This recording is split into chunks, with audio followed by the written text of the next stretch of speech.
अकर्म म्हणजे थोडक्यात जे कर्म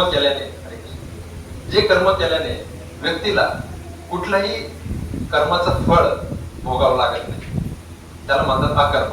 आणि आपली जी भगवद्गीता आहे ना, ती आपल्याला अकर्म शिकवते.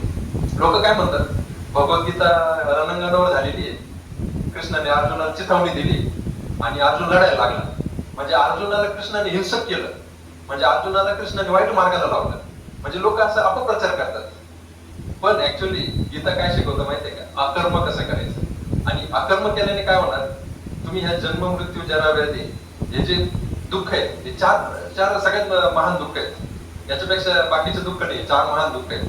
आणि हे सगळ्यांना लागू होतात, नुसतं मनुष्याला नाही, हे इव्हन प्राण्यांना सुद्धा लागू होतात. तर हे चार प्रकारच्या दुःखातून सुटण्यासाठी जे अकर्म करायला पाहिजे आणि या त्रासातून पुण्य पाप या सायकल मधून बाहेर निघण्यासाठी जे कर्म करायला पाहिजे ते भगवद्गीतेत सांगितलेले.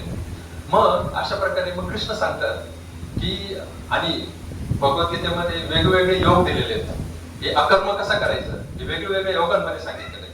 कर्मयोग आहे, ज्ञान योग आहे, अष्टांग योग आहे आणि भक्ती योग आहे. मग या चार योगांद्वारे तुम्ही अकर्म कसं कराल आणि या जन्म मृत्यूच्या चक्रातून कसं सुटाल हे ज्ञान भगवद्गीतेमध्ये आपल्याला सांगितलेलं आहे.